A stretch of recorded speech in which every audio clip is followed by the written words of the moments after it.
आनन्दं परमसुखदं केवलं ज्ञानमूर्तिं द्वन्द्वातीतं गगनसदृशं तत्त्वमस्यादिलक्ष्यम् एकं नित्यं विमलमचलं सर्वधी साक्षिभूतं भावातीतं त्रिगुणरहितं सद्गुरुं तं नमामि। ॐ पार्थाय प्रतिबोधितां भगवता नारायणेन स्वयं व्यासेन रचितां पुराणमुनिना मध्ये महाभारतं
શ્લોકોમાં ભગવાન શ્રી કૃષ્ણચંદ્ર જ્ઞાનનું તત્વનું સ્વરૂપ દર્શાવી ચૂક્યા છે. આત્મ સ્વરૂપ બ્રહ્મ સ્વરૂપનું સ્પષ્ટ રૂપે નિરૂપણ ભગવાન શ્રી કૃષ્ણએ કર્યું. નાદત્તે કસ્યચિત પાપમ ન ચૈવ સુકૃતમ વિભુઃ ન કર્મ ફલ સંયોગમ સ્વભાવસ્તુ પ્રવર્તતે. આ બધા વચનોથી ભગવાને નિર્ગુણ નિરાકાર અવિક્રિય નિત્ય શુદ્ધ બુદ્ધ મુક્ત સ્વભાવ એવા પરમાત્મા સ્વરૂપનું વર્ણન કર્યું કે જે પરમાત્મા સ્વરૂપ અહીંયા દર્શાવવામાં આવ્યું એ મારું પોતાનું જ સ્વરૂપ છે. શાસ્ત્ર મને મુખ્યતયા આ જ ઉપદેશ આપે છે.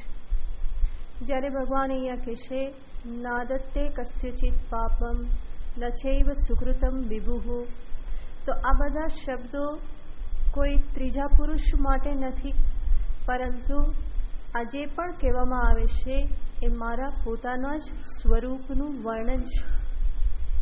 શાસ્ત્રમાં જે પણ વર્ણન છે તત્વ સ્વરૂપનું, એ તત્વ એ મારું પોતાનું જ સ્વરૂપ છે અને આ સ્વરૂપને પ્રાપ્ત કરવામાં જ જીવનનું પરમ સાફલ્ય છે. ગીતા શાસ્ત્રનું પ્રયોજન પણ આ જ્ઞાન પ્રદાન કરવામાં જ રહેલું છે.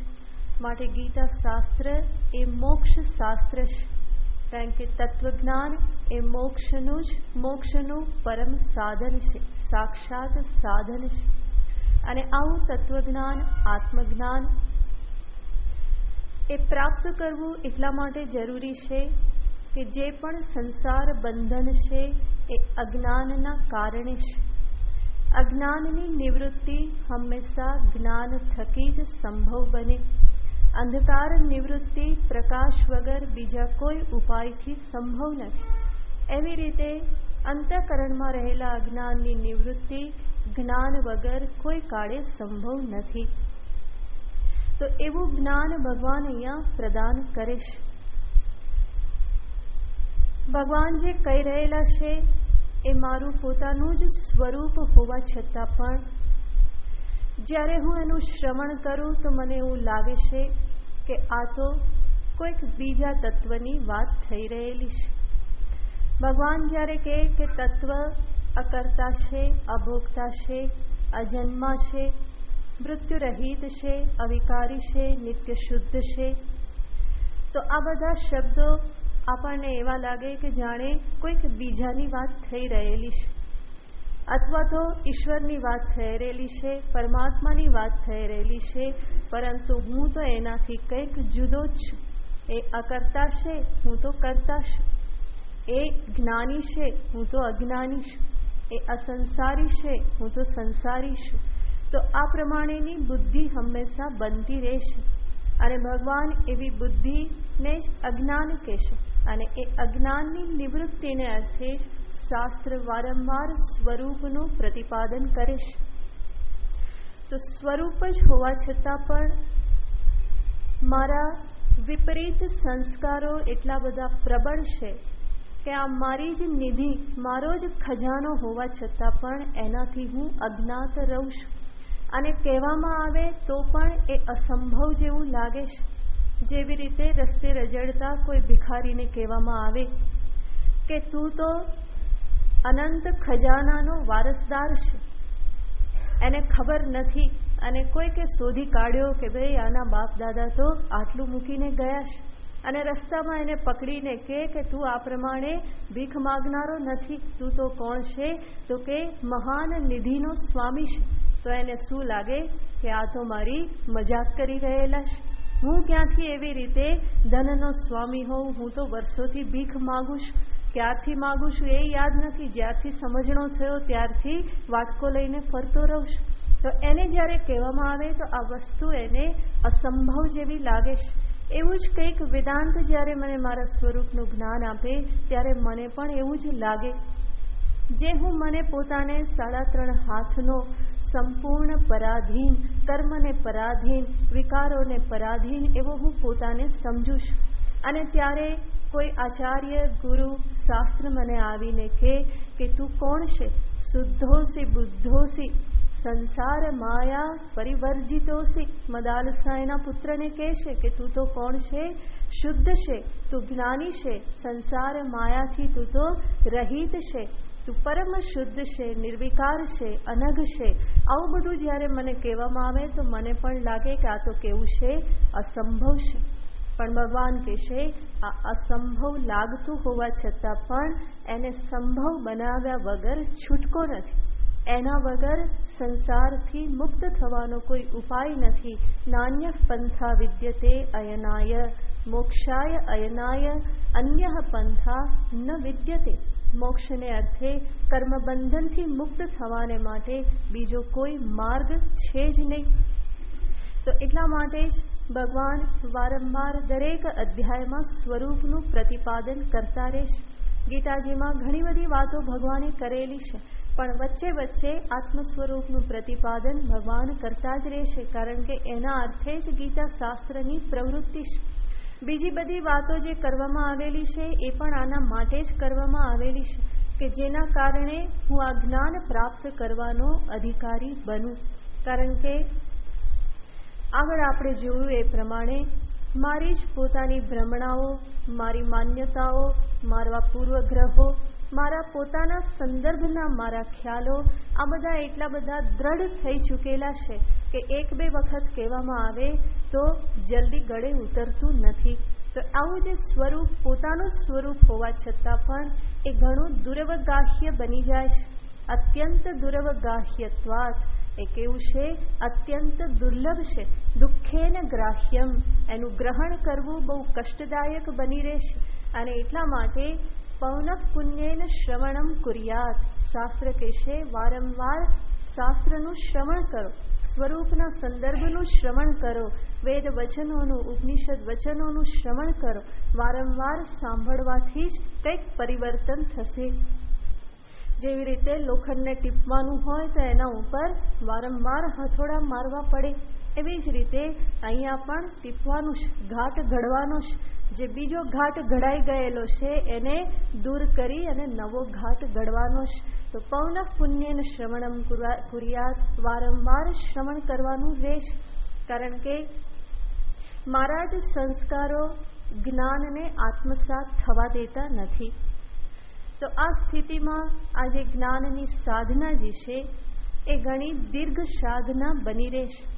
આમ તો જોઈએ તો સ્વરૂપ મારું પોતાનું જ છે, મારું પોતાનું જ ઘર છે, અને છતાં પણ એમાં પહોંચવા માટે જાણે કે ઘણા બધા ચક્કર મારવા પડે છે, કારણ કે સાચો દરવાજો ખબર નથી. તો છે તો મારું પોતાનું જ ઘર, પણ બહાર ને બહાર પરિક્રમા કરતા રહીએ, કારણ કે ક્યાંથી જવાનું એક યોગ્ય દરવાજો ખ્યાલ નથી, અથવા તો કોઈ દરવાજો બતાવે ત્યારે મન ક્યાંક બીજે હોય અને પરિણામે ત્યાંથી પસાર થઈ જવાય છે. તો ભગવાન, આચાર્ય, શ્રુતિ માતા આ બધા કરુણાવાન છે.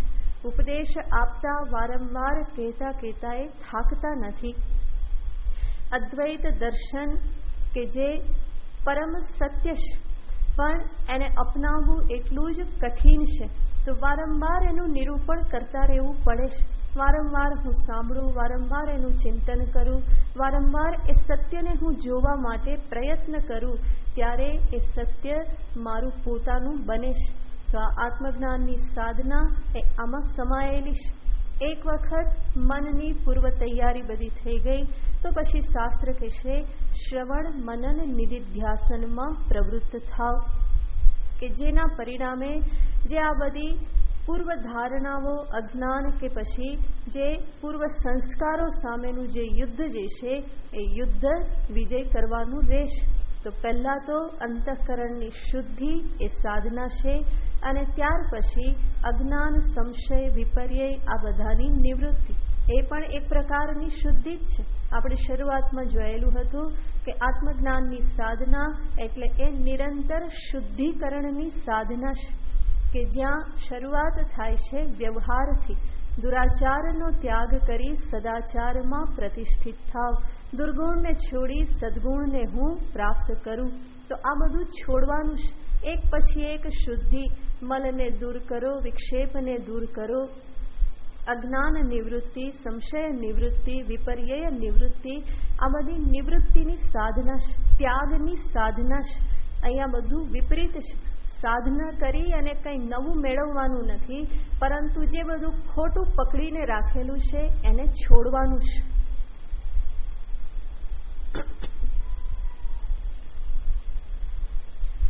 તો જે મુઠ્ઠી બાંધેલી છે એ બાંધેલી મુઠ્ઠીને છોડવાની છે. જે આપણે માનીએ છીએ કે બાંધી મુઠ્ઠી લાખની, પણ વેદાંત કહેશે કે અહીંયા કંઈ ને, અહીંયા તો ખુલ્લી મુઠ્ઠી કરોડની. પેલી લાખની હોય તો આ કરોડની છે. એમાં જ બધો માલ છે. બધું છોડી દેવામાં, ત્યાગતા જવામાં જ આનંદ છે. ફકીરીમાં આનંદ છે. જે ગરીબીમાં, ફકીરીમાં આનંદ છે એ અમીરીમાં આનંદ નથી, ભોગમાં આનંદ નથી. છોડવામાં જે પ્રકારની નિરાત છે એવી નિરાત ભોગમાં રહેલી નથી. ભલે ભોગ ગમે એટલો આનંદદાયક કે મજા આપનારો લાગતો હોય છતાં પણ ભોગ કરવામાં આનંદ છે એના કરતાં શાંતિથી બેસવામાં અનેક ગણો આનંદ છે. તો આ અધ્યાત્મનો પથ જે છે એ ત્યાગનો પથ છે. ત્યાગેન એકે અમૃતત્વ માનશુઃ. અનેક લોકોએ ત્યાગ દ્વારા જ આ અમરત્વને પ્રાપ્ત કરેલું છે. અને ઉપનિષદ પણ સાધના દર્શાવે છે, તેન ત્યક્તેન ગુંજીથાઃ. ત્યાગ કરી અને તું ભોગવી જાણ. ત્યાગ કરી અને તું ભોગ સમાન આનંદ પ્રાપ્ત કરી જાણ. તો ભોગ કરવાની જરૂર પણ રહેતી નથી. ત્યાગમાં જ એટલો આનંદ છે. અને પછી એ ત્યાગ કોઈ સ્થૂલ વિષયનો હોય કે સૂક્ષ્મ વિષયનો હોય. સ્થૂલ વિષય તો આપણે સમજી શકીએ, પરંતુ સૂક્ષ્મ વિષય જે છે, માન, અપમાન, ઈર્ષા, આ બધા જે છે એ સૂક્ષ્મ વિષયો છે. એનો પણ મનુષ્ય જો ત્યાગ કરતા શીખી જાય તો એને જીવનમાં કોઈ દુઃખી કરી શકે નહીં. મોટે ભાગે દુઃખી આના કારણે જ થતો હોય છે. માનને પકડી રાખે, કોઈએ અપમાન કર્યું તો એમાં ને એમાં પોતાના મનને ગુમરાયા કરે. મને આવું કહી દીધું, મને આવું કહી દીધું, કેમ કહી દીધું. હવે જ્યાં સુધી હું એને બીજા બે વાક્યો ન કહું ત્યાં સુધી શાંતિ ના વળે. તો આ બધી તો કેટલી મૂર્ખામી છે. નીકળાશીએ કેટલું મહાન લક્ષ્ય લઈ અને પછી આવા તુચ્છ વિષયોમાં મન અટવાય રહે તો એમાં આત્મચિંતન ક્યાં થાય. તો આ બધી બાબતો ધીમે ધીમે સાધકે જાગ્રત રહી અને છોડવાની રહેશે.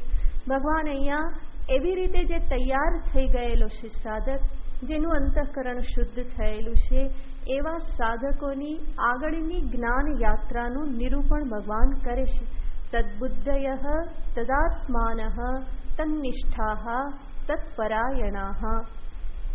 તો ત્યાં આપણે જોયેલું હતું કે શ્રવણેન તે સાધકાઃ તદ્બુદ્ધયઃ ભવન્તિ. તદ્બુદ્ધયઃ મનનેન તદાત્માનઃ ભવન્તિ. તદાત્માનઃ નિરિધ્યાસનેન તન્નિષ્ઠાઃ ભવન્તિ. તન્નિષ્ઠાઃ એવ તત્પરાયણાઃ ભવન્તિ.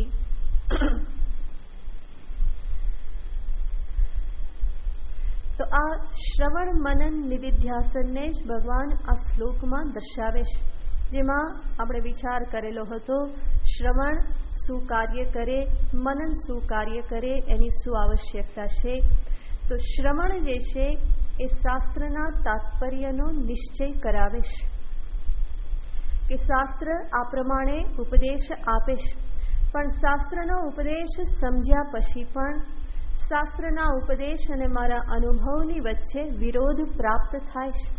અને ફરી બુદ્ધિ કંઈક કચકચ કરવા લાગે કે ભાઈ આમ કહેવામાં આવ્યું પણ મને તો આવું લાગે છે, મારો અનુભવ તો આવો છે. તો ત્યાં પછી મનનની આવશ્યકતા છે કે જે મનનને અર્થે યુક્તિ, દ્રષ્ટાંત આ બધાનો આધાર લેવામાં આવે છે. અને આ સંશય નિવૃત્તિ થયા પછી પણ ત્રીજો એક પ્રતિબંધ છે, વિપરીત ભાવના. જાણવા છતાં પણ વિપરીત વ્યવહાર થઈ જાય છે. તો એની નિવૃત્તિને અર્થે શાસ્ત્ર નિધિધ્યાસન રૂપી સાધનને દર્શાવે છે. દેહાત્મ બુદ્ધિના સંસ્કાર એટલા બધા પ્રબળ છે કે સ્પષ્ટ રીતે જાણવા છતાં પણ કે હું દેહ ન હોઈ શકું, છતાં પણ વારંવાર બુદ્ધિ શું બની જાય છે, હું દેહ છું એ પ્રમાણે માનીને જ સર્વ વ્યવહાર થાય છે. માટે શાસ્ત્રકાર કહેશે દેહાદ્યધ્યાસદાઢ્યાત શ્રુતમપી સહસા નૈવ સંભાવનીયમ તસ્માત સ્વસ્ય બ્રહ્મત્વમ નય ગુરુ વચને સાધુ મીમાંસનીયમ. દેહાદ્યધ્યાસદાઢ્યાત, દેહમાં આત્માધ્યાસ છે, દેહમાં આત્મબુદ્ધિની દ્રઢતા હોવાના કારણે શ્રુતમપી સહસા નૈવ સંભાવનીયમ, સાંભળવા છતાં પણ, સ્પષ્ટ રૂપે સમજવા છતાં પણ એકાએક એ આત્મસાત થઈ જતું નથી. શું? સ્વસ્ય બ્રહ્મત્વમ, પોતાનું જે બ્રહ્મત્વ જે છે એ તરત જ સંભવ બનતું નથી, આત્મસાત થતું નથી. અને એટલા માટે એને સંભવ બનાવવા, આત્મસાત કરવા માટે વારંવાર એનું આવર્તન કરવાનું રહેશે. જેવી રીતે એકડો બરાબર ઘૂંટાઈ જાય તો જીવનભર ભૂલાતો નથી. શા માટે? બરાબર ઘૂંટેલો છે. કેટલી વખત નાના હતા ત્યારે પાટી પેન લઈ અને મંડી પડેલા છે, ઘૂંટેલો જ છે, ઘૂંટેલો જ છે. તો એ ઘૂંટી ઘૂંટી ઘૂંટીને આત્મસાત થઈ જાય છે.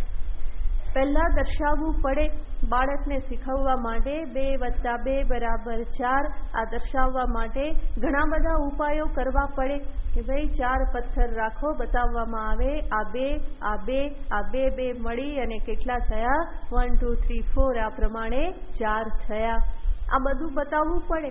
પણ એક વખત બાળકને આત્મસાત થઈ ગયું 2 + 2 = 4, પછી એ બધા રમકડાની આવશ્યકતા પડતી નથી. એ તરત જ સમજી ગયેલ છે, અંદર નિશ્ચય થઈ ગયેલ છે કે આ પ્રમાણે જ છે. તો જેવી રીતે ત્યાં વારંવાર આવર્તન કરી અને એના સંદર્ભનો સ્પષ્ટ નિશ્ચય થઈ જાય છે, આત્મસાત થઈ જાય છે, એવી જ રીતે અહીંયા પણ આ એકડો અદ્વિતીય જે છે, એક જે છે, એને વારંવાર ઘૂંટવો પડે છે. બીજા બધાને દૂર કરી અને વારંવાર આ એકત્વ બુદ્ધિ, અદ્વિતીયત્વ જે છે, સર્વવ્યાપકત્વ જે છે, એને વારંવાર ઘૂંટવું પડે છે. અને ઘૂંટવા ઘૂંટવા ઘૂંટવાથી જ એ પોતાનું બની જાય છે. અને એને જ વેદાંતનું નિધિધ્યાસન કહેવામાં આવે છે. એ વેદાંતનું ધ્યાન છે. આત્મધ્યાન એટલે આ પ્રમાણે નિધિધ્યાસન. વિજાતીય વૃત્તિ તિરસ્કરણ પૂર્વકમ સજાતીય વૃત્તિ પ્રવાહ નિધિધ્યાસનમ. વિજાતીય વૃત્તિનો તિરસ્કાર, વિજાતીય એટલે બ્રહ્મથી વિપરીત વૃત્તિ. હું દેહ, હું ઇન્દ્રિય, હું મન, હું બુદ્ધિ, હું સુખી, હું દુઃખી, હું કર્તા, હું ભોગતા, આ બધી વિજાતીય વૃત્તિ છે.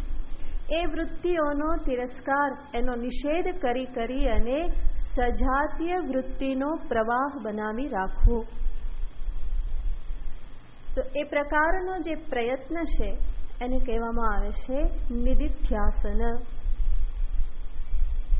અને આ નિધિધ્યાસનના પરિણામે ધીમે ધીમે આત્મ સ્વરૂપમાં નિષ્ઠા પ્રાપ્ત થાય.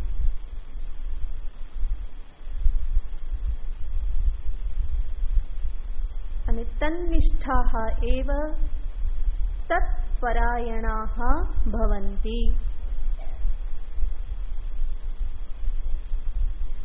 અંતે આ જે જ્ઞાની પુરુષ જે છે એ કેવા બની રહેશે? તત્પરાયણ. તત્પરાયણ બ્રહ્મપરાયણ, બ્રહ્મનિષ્ઠ.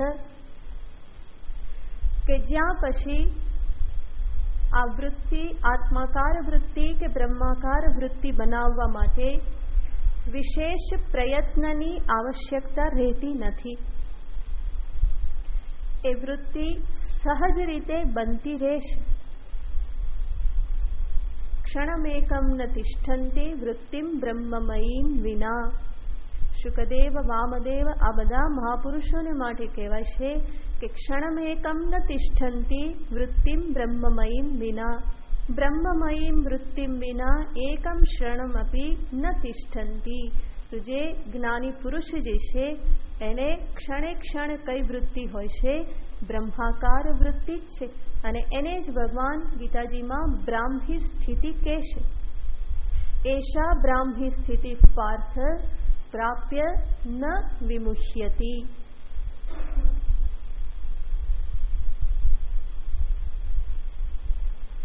તો આવું આજે જ્ઞાન કે જ્યાં અજ્ઞાન નિવૃત્તિ સહિત સંશયની પણ નિવૃત્તિ છે અને વિપર્યયની પણ નિવૃત્તિ છે. તો સંશય વિપર્ય રહિત એવું આત્મજ્ઞાન જ મોક્ષ માટેનું કારણ છે. એટલે જ માત્ર સાંભળી લેવાથી કે બોલી જવા માત્રથી કાર્ય પૂરું થઈ જતું નથી. પરંતુ હું જે બોલું એ મારો પોતાનો અપરોક્ષ અનુભવ હોય, મારું એ પ્રમાણેનું ટોટલ કન્વિક્શન હોય તો જ એ આત્મજ્ઞાન કહેવાય.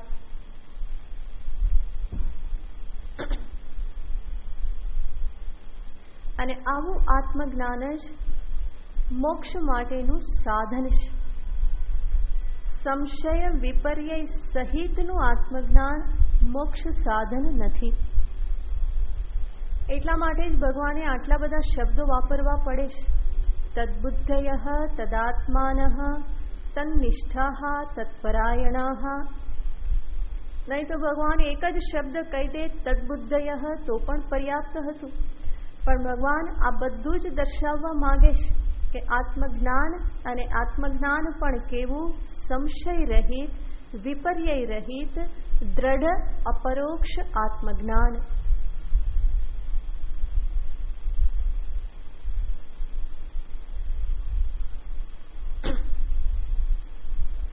અને આ પ્રમાણે જેણે આત્મજ્ઞાન પ્રાપ્ત કર્યું, તત્પરાયણાઃ એવ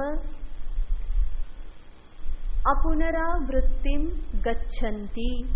અપુનરાવૃત્તિ એટલે કે મોક્ષ, મોક્ષને પામે છે. કે જે કોણ છે? જ્ઞાન નિર્ધૂત કલ્મષાઃ.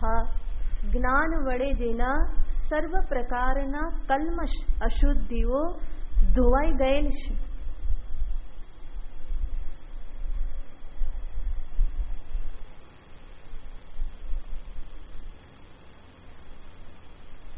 તો અજ્ઞાન, સંશય, વિપર્યય આ સ્વયં પણ એક પ્રકારની અશુદ્ધિ છે. તો જ્ઞાન વડે આ સર્વ પ્રકારની અશુદ્ધિઓ જેની ધોવાઈ ગયેલ છે એવા લોકો જ અપુનરાવૃત્તિમ ગચ્છન્તિ. આ સંસારમાં ફરી આવતા નથી. એનાથી એ આ જન્મ મૃત્યુના ચક્રથી એ મુક્ત થઈ જાય છે.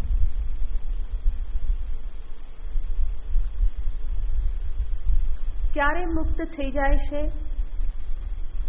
આ પ્રમાણે કે આ જે જ્ઞાનનું ફળ જે છે એ જ્ઞાનનું ફળ કોઈ મૃત્યુ પછી પ્રાપ્ત થનાર નથી.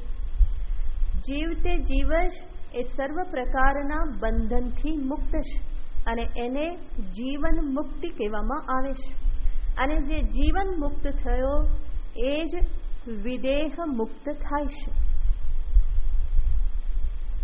વિદેહ મુક્ત એટલે કે પ્રારબ્ધ પર્યંત આ દેહ ટકે અને પ્રારબ્ધ સમાપ્ત થાય ત્યારે આ દેહ જ્યારે શાંત થાય એ પછીની જે સ્થિતિ છે એને કહેવાય છે વિદેહ મુક્તિ. અને જ્ઞાન થયા પછી પ્રારબ્ધ જ્યાં સુધી છે ત્યાં સુધી આ શરીર ટકે છે. તો એ જે સમય જે છે એને કહેવામાં આવે છે જીવન મુક્તિ. જીવન મુક્તિ એટલે કે જીવતે જીવ જ એ કેવો છે? સંસાર બંધનથી મુક્ત છે. અને સંસાર બંધન એટલે દુઃખ, શોક, મોહ, આ જ બધું સંસાર છે. જ્ઞાન થતાં આ શોક, મોહ, દુઃખ આદિથી જે મુક્ત થઈ જાય છે અને એ જ જીવન મુક્તિ છે કે જ્યાં પછી એ પોતાને આ શરીરમાં બદ્ધ માનતો નથી, કર્મથી બદ્ધ માનતો નથી, અન્ય કોઈ કર્તવ્યથી બદ્ધ માનતો નથી, પરંતુ એ સંપૂર્ણ નિર્મુક્ત ઉન્મુક્ત જીવનને પ્રાપ્ત કરે છે. તો આવી અવસ્થાને જીવન મુક્તિ કહેવામાં આવે છે કે જે જીવન મુક્તિમાં કોઈ પણ પ્રકારનું બંધન, કોઈ પણ પ્રકારના વિધિ નિષેધને સ્થાન નથી. નિસ્ત્રેય ગુણ્ય પથિ વિચરતામ કો વિધિ કો નિષેધઃ.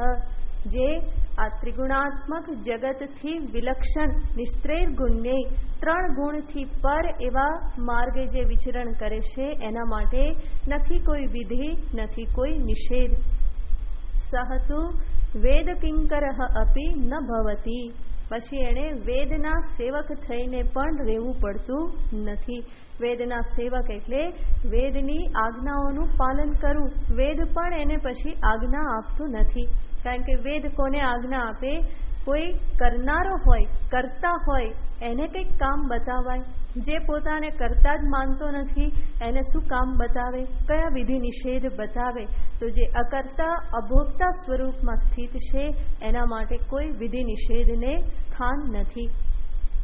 તો આવી આજે ઉન્મુક્ત એવી જે જીવન દશા, જીવન મુક્તિ જે છે એવી જીવન મુક્તિને પામી અને અંતે એ વિદેહ મુક્તિને પ્રાપ્ત કરે છે.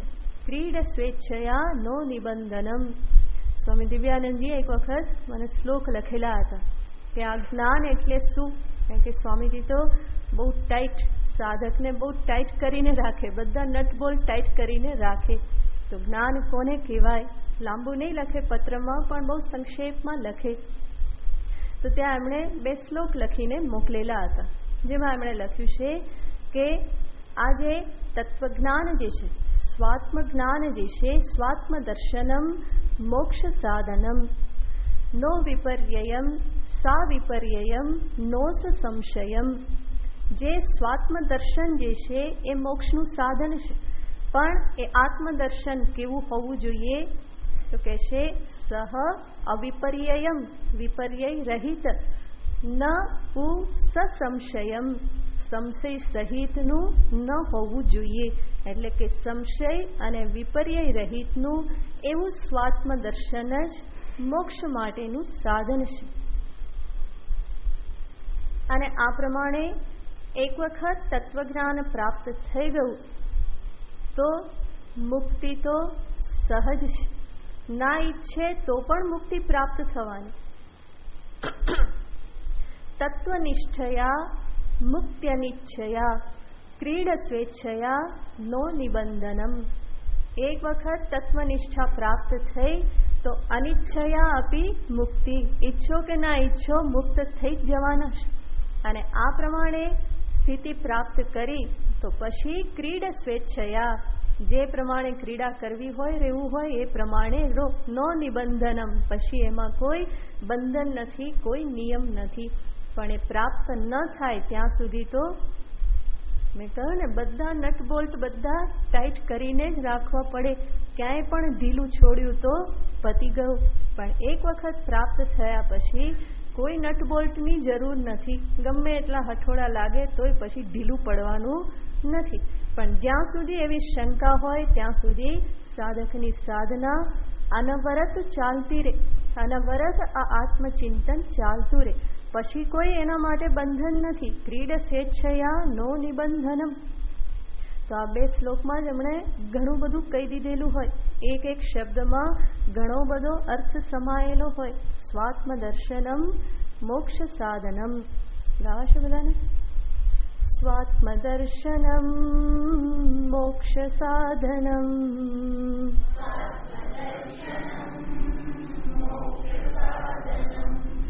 સા વિપર્યયમ નો સંશયમ.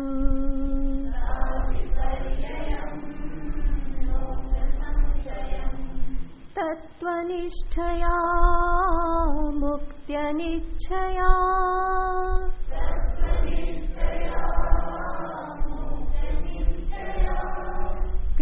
स्वेच्छया नो निबन्धनम्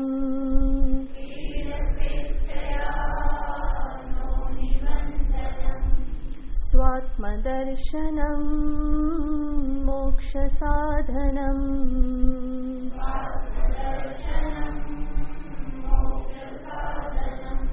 सा विपर्ययं नो संशयम्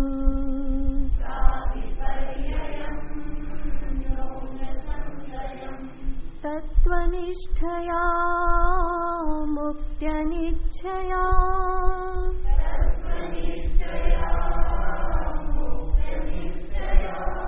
क्रीडस्वेच्छया नो निबन्धनम्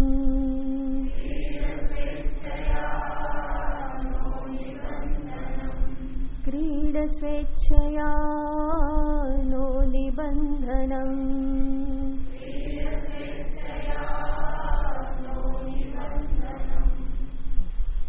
અંતે ક્રીડ સ્વેચ્છયા પછી જ્યાં ઈચ્છા થાય ત્યાં ક્રીડા કરો, રમણ કરો. નો નિબંધનમ પછી કોઈ બંધન નથી, કોઈ નિયમ નથી, પરંતુ એની પૂર્વે તો બધા નિયમ, બધી મર્યાદા પાલન કરવાનું. અને પૂર્વે એટલા નિયમ અને મર્યાદાનું પાલન થયું હોય કે પછી એ ચાલતા જ રહે, એને છોડવા માટે કોઈ કારણ નથી. એ એટલા સહજ બની ગયા હોય કે જ્ઞાનોત્તર કાલમાં પણ એ મર્યાદા, એ સદ્ગુણ સંપત્તિ, એ સદાચાર એ એવી ને એવી જ એની અનુવૃત્તિ થતી રહેશે. તો ભગવાન અહીંયા આવી સ્થિતિનું નિરૂપણ કરે છે કે તત્પરાયણા અપુનરાવૃત્તિમ ગચ્છન્તિ. અપુનરાવૃત્તિને પામે છે કે જે કોણ છે? જ્ઞાન નિર્ધૂત કલ્મષાહ, જ્ઞાન વડે જે કેવા થઈ ગયેલા છે કે શુદ્ધ સોના જેવા, સર્વ પ્રકારની અશુદ્ધિ જેની જતી રહી છે. તો આ રીતે જ્ઞાનીનું નિરૂપણ કર્યું. હવે પછીના શ્લોકમાં દર્શાવવાના છે ભગવાન કે જ્ઞાન થયા પછી જ્ઞાનીનો દેહ જ્યાં સુધી આ દેહનું પ્રારબ્ધ છે ત્યાં સુધી ટકે છે અને જગતમાં એ વ્યવહાર પણ કરે છે. પરંતુ એ કેવી દ્રષ્ટિ રાખી અને જગતમાં વ્યવહાર કરશે, કેવા પ્રકારે એ સર્વની સાથે સંબંધમાં હશે, તો એને દર્શાવતા ભગવાન આગળનો શ્લોક કહેશે.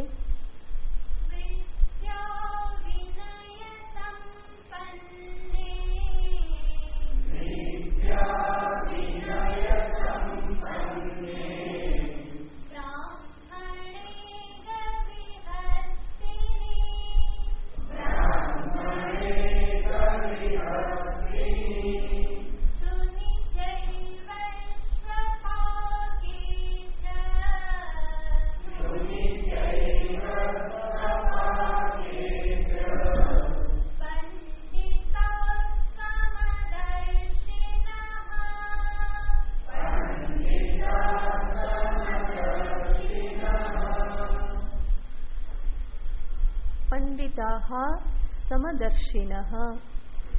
ભગવાન કહેશે કે એ કેવી રીતે જગતમાં રહેશે? પોતાનામાં સમદર્શનને ધારણ કરીને સમદર્શી બની રહી અને એ આ જગતમાં વિચરણ કરશે. ભગવાન શ્રી કૃષ્ણચંદ્રને સમત્વ બહુ જ પ્રિય છે, બલકે એમની દ્રષ્ટિમાં આ સમત્વ જ જીવનનું ચરમ સાફલ્ય છે.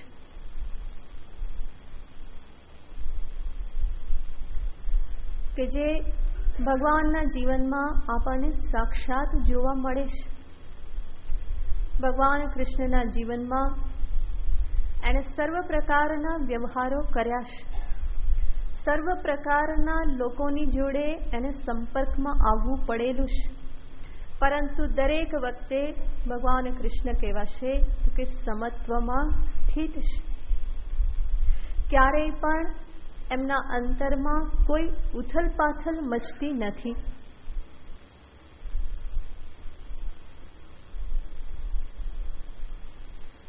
અને ક્યારેક મહાભારત વાંચીએ એમાં ક્યારેક આવે કે ભગવાન કૃષ્ણ ક્રોધિત થઈ ગયા તો એ ક્રોધિત થવું એ પણ એમના માટે કેવું હોય છે? તો કે સમત્વમાં સ્થિતિપૂર્વકનું ક્રોધિત થવાનું હોય છે. એ 12 જે છે એ નાટક માત્ર છે. એટલા માટે તો બીજી ક્ષણે પાછા તરત જ આપણને કેવા દેખાય છે? એ જ સ્વસ્થતા. આક્રોશ ત્યારે પ્રગટ થાય જ્યારે માણસને અનેક વખત સમજાવવામાં આવે અને છતાં પણ સમજે નહીં, ત્યારે અંતરમાં જે સહાનુભૂતિ હોય છે એ સહાનુભૂતિ જ આ આક્રોશ રૂપે પ્રગટ થતી હોય છે. તો ક્રોધનું કારણ બીજું કોઈ હોતું નથી, પરંતુ અંતરની કરુણા કે સહાનુભૂતિ જે છે એ જ એ પ્રમાણે આક્રોશ રૂપે કે આવેશ રૂપે વ્યક્ત થતી હોય છે. ભગવાન ભાષ્યકાર પણ ભાષ્યમાં ઘણી જગ્યાએ લખતા હોય છે કે ભગવાન આક્રોશતી, ભગવાન આક્રોશ દર્શાવે છે. શેના માટે? તો કે જીવની દશાને જોઈને. એને કેટલું સમજાવવામાં આવે છતાં પણ સમજતો જ નથી. કેટલું ડાપણ એને આપવામાં આવે છતાં પણ એ ડાપણ દોડતો જ રહે અને સાચું ડાપણ એ પ્રાપ્ત કરતો નથી. તો વારંવાર કહેવામાં આવે અને છતાં પણ ના સમજે, તો મહાપુરુષના અંતરમાં જે કરુણા કે સહાનુભૂતિ હોય છે એ જ આ પ્રકારના શબ્દો રૂપે પ્રગટ થતી હોય છે. મહાભારતમાં આવે છે કે ભગવાન કૃષ્ણનો સર્વ પ્રયત્ન હતો ધર્મ સંસ્થાપનને અર્થે, અને ભગવાન કૃષ્ણના જ પરિશ્રમથી, મહેનતથી મહાભારતના યુદ્ધમાં પાંડવોનો વિજય થાય છે. આપણે જાણીએ છીએ કે દરેક પ્રસંગે કૃષ્ણ જ સહારે આવેલા છે. દરેકને મારવામાં બુદ્ધિ કોણે ચલાવી છે? કે ભગવાન કૃષ્ણએ જ બુદ્ધિ ચલાવી છે. બાકી ભીષ્મ, દ્રોણ, કર્ણ આ બધાને નાથવા એ કોઈ અર્જુનને માટે સરળ વાત તો હતી નહીં, કે કોઈ પણ રીતે નાથી શકાય એમ નહોતું. ભીષ્મ કે દ્રોણ તો એવા છે કે જેમના હાથમાં જ્યાં સુધી શસ્ત્ર હોય કોઈ એમને મૃત્યુ પ્રદાન કરી શકે નહીં, એને મારી શકે નહીં, આવી સ્થિતિ હતી. તો એ બધામાંથી પાંડવોને પાર ઉતારી અને ભગવાન એમને વિજય અપાવે છે. પરંતુ છેલ્લે સંપૂર્ણ વિજય પ્રાપ્ત થતા પૂર્વેની આ સ્થિતિ છે કે જ્યારે બધી સેનાઓ નષ્ટ થઈ ગઈ. પાંડવની સેના, કૌરવની સેના બહુ જ થોડા બચેલા હતા. કૌરવ સેનામાં માત્ર દુર્યોધન બચેલ છે, બાકી બધાનો નાશ થઈ ગયેલો છે. એ સિવાય અશ્વત્થામા છે કે કૃપાચાર્ય છે કે જે વાસ્તવમાં પાંડવોના શત્રુ નથી. મુખ્ય શત્રુભાવ જે છે એ કૌરવ પ્રત્યે છે. તો દુર્યોધન એક બચેલો છે અને અશ્વત્થામા, કૃપાચાર્ય આ બધા તો ચિરંજીવી છે, એની સાથે કંઈ લેવા દેવા નથી. પણ મુખ્ય જે દુર્યોધન એક જ બચેલા હતા, અને એ દુર્યોધન તમે બધા જાણો છો એમ છેલ્લે એ જલ પ્રવેશ કરી જાય છે અને ત્યાં છુપાઈ જાય છે. તો જલમાં એક સરોવરમાં જલનું સ્તંભન કરી અને દુર્યોધન ત્યાં છુપાઈ જાય છે. આ બાજુ બધા એને શોધે છે કે આ દુર્યોધન ગયો ક્યાં, બધા બહુ શોધે, ક્યાંય એ દેખાતો નથી. પરંતુ પછી ક્યારેક કોઈ વનચર નીકળે છે અને એ કંઈ વાતો કરતા હોય છે. એના પરથી ભગવાન કૃષ્ણને ખ્યાલ આવે છે કે આ તો જલમાં જઈને છુપાઈ ગયેલો છે. ત્યારે પછી ત્યાં 5 પાંડવ અને ભગવાન કૃષ્ણ આ 6 જણ આવી અને સરોવરના કિનારે ઉભા રહી અને દુર્યોધનને પુકારે છે. યુધિષ્ઠિર કહેશે કે દુર્યોધન બહાર આવો, કે આવી રીતે છુપાઈ ક્યાં ગયો, કે બધાને મારી અને હવે તું છુપાઈ ગયો કે? ત્યારે દુર્યોધન કહેશે કે હું છુપાયેલો નથી, હું તો થાક ઉતારવા માટે અંદર બેઠેલો છું. આટલું બધું યુદ્ધ જે થયું એનો થાક ઉતારવા માટે, બાકી હું યુદ્ધથી ડરેલો નથી. કે એવું નથી, હું એવો સ્વાર્થી નથી કે બધાને મારી અને હું હવે મારો જીવ બચાવવા માટે આવું કરું, કે હું તો થાક ઉતારવા અહીંયા બેઠેલો છું. પણ કોઈ એની વાતને સાચું માનતા નથી. તો એને બહાર કાઢવા માટે ઘણી બધી મહેનત કરવામાં આવે છે, પણ દુર્યોધન જલ્દી બહાર આવતા નથી. એ અંદર રહીને જ બધા જવાબ આપે છે. એને જે પણ પૂછવામાં આવે, કૃષ્ણ કે, ભીમ કે, અર્જુન કે, એ અંદર બેઠા બેઠા જવાબ આપ્યા કરે છે. અને અંતે દુર્યોધન કહે છે કે તમે તો અત્યારે 6 જણા છો અને હું તો એકલો છું. માટે હવે હું બહાર આવું કેવી રીતે, તમને બધાને પહોંચું કેવી રીતે? ત્યારે યુધિષ્ઠિર એને લાલચ આપે છે. યુધિષ્ઠિર કહેશે કે દુર્યોધન, તું એક વખત બહાર આવ, કે આ પ્રમાણેનો અધર્મ બધાને મારી અને પોતાનો જીવ બચાવવો એ તને શોભા આપતું નથી. તું એક વખત બહાર આવ અને કે તું નક્કી કર, અમારા 5માંથી જેની પણ સાથે તારે ગદાયુદ્ધ કરવું હોય તું ગદાયુદ્ધ કરી શકીશ, અને અમારા 5માંથી એકને પસંદ કરી તે યુદ્ધ કર્યું, અને એમાં જો તું જીતી ગયો તો આ તારું રાજ્ય તને પાછું આપીશ. આવું જ્યારે સાંભળ્યું ભગવાન કૃષ્ણએ તો એ તમતમી ગયા. એને થયું કે આ યુધિષ્ઠિર સાવ મૂર્ખ છે. પહેલી વખત ભગવાન કૃષ્ણને અંતરમાં એવો ભાવ થયો.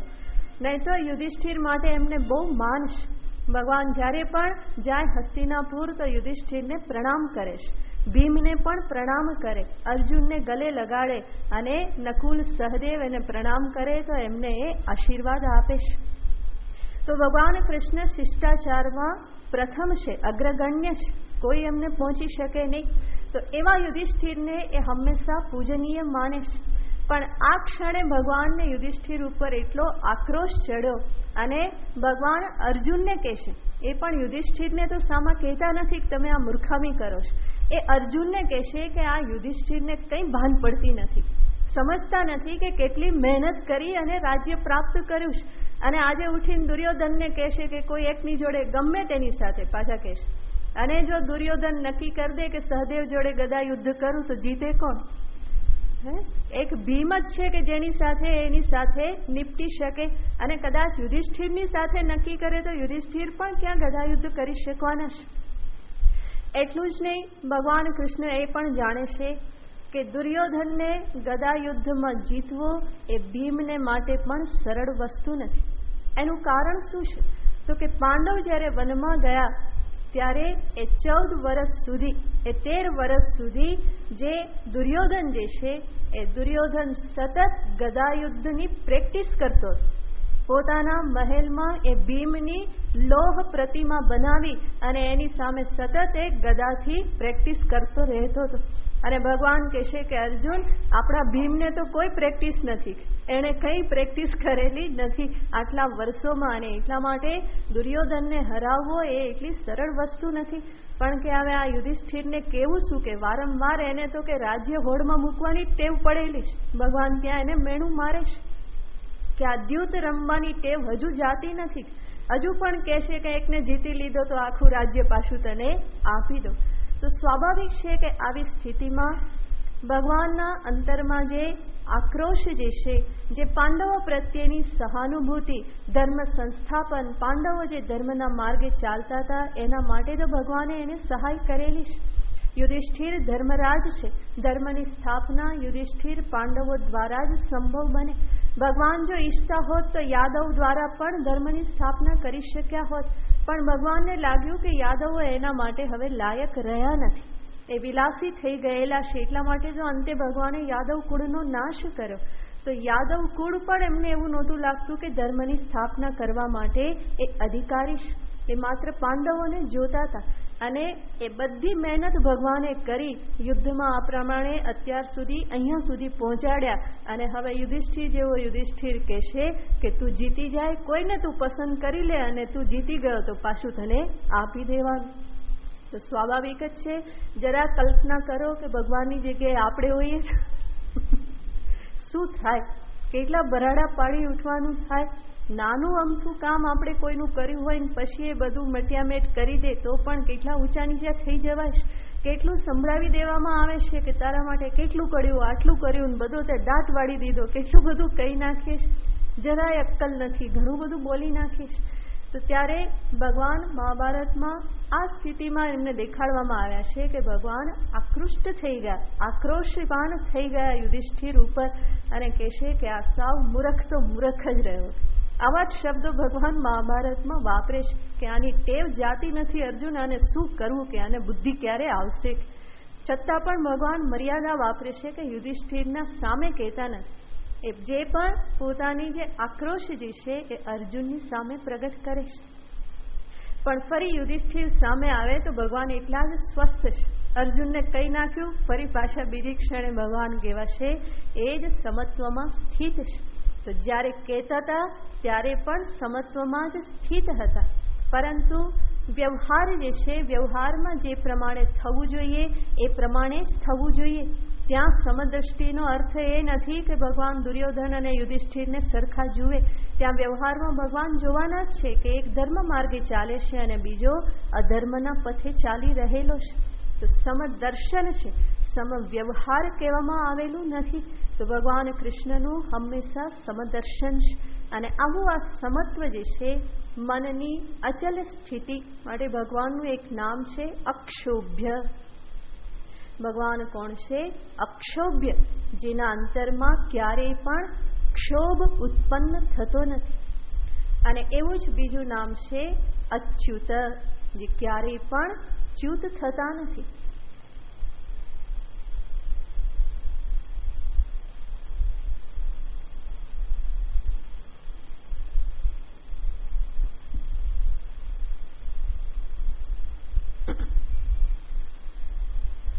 અહીંયા પણ ભગવાન કહે છે કે જ્ઞાની પુરુષ, મહાપુરુષ હંમેશા કેવા હોય?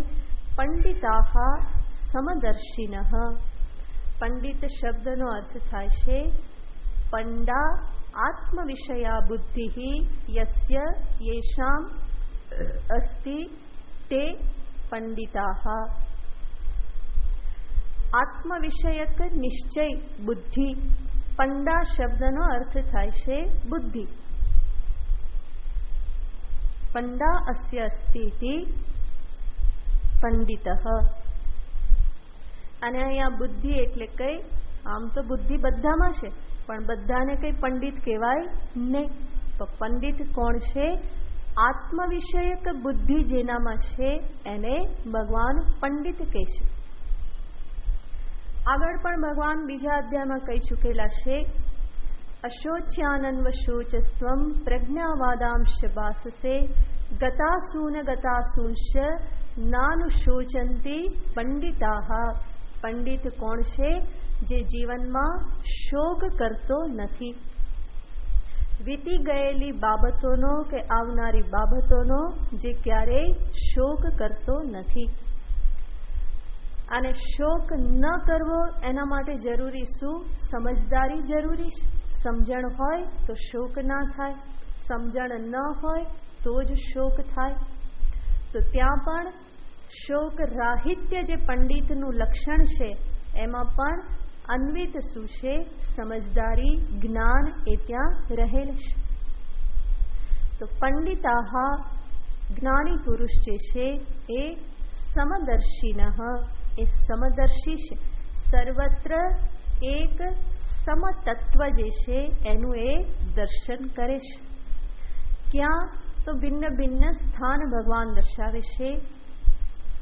વિદ્યા વિનય સંપન્ને બ્રાહ્મણે. બ્રાહ્મણમાં, અને બ્રાહ્મણનું લક્ષણ ભગવાન દર્શાવી દેશે. બ્રાહ્મણ હંમેશા કેવો હોય? વિદ્યા વિનય સંપન્ન, જેનામાં વિદ્યા હોય અને વિનય હોય, એ બ્રાહ્મણનું લક્ષણ છે. અને વિદ્યા વિનય બંને સત્વગુણને દર્શાવે છે, સાત્વિકતાને દર્શાવે છે.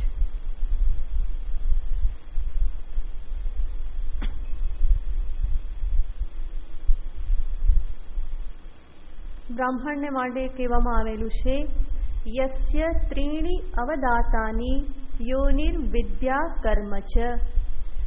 જેની ત્રણ વસ્તુ નિર્દુષ્ટ છે, ત્રણ બાબતો જેની નિર્દુષ્ટ છે, જેમાં કોઈ દોષ નથી. એ ત્રણ વસ્તુ કઈ?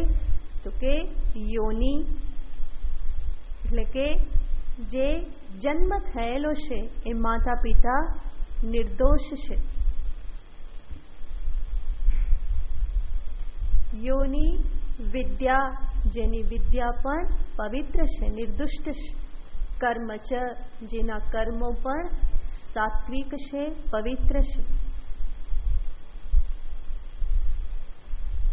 શમો દમસ તપસ શૌચમ, આ બધા બ્રાહ્મણના લક્ષણ છે. ભગવાન 18મા અધ્યાયમાં દર્શાવે છે. તો એવા વિદ્યા વિનય સંપન્ને બ્રાહ્મણે, બ્રાહ્મણમાં, ગવિ ગાયમાં, જે બ્રાહ્મણમાં, ગાયમાં, હાથીમાં, શુની એટલે કે કૂતરામાં, શ્વપાકે ચાંડાલમાં, શ્વપાક એટલે ચાંડાલ, આ બધામાં પંડિત શું જુએ છે? સમદર્શિનઃ, બધામાં એક સમતત્વ પરમાત્મા તત્વનું દર્શન કરે છે. તો પરમ સાત્વિક એવા બ્રાહ્મણમાં અને પરમ તામસિક અધર્મી એવા ચાંડાલમાં, ગાય જેવા પવિત્ર પશુમાં કે રાજસિક એવા હાથીમાં કે તામસિક એવા કૂતરામાં, બધામાં કોને જુએ છે? એક જ સમસ્વરૂપ પરમાત્માના દર્શન કરે છે.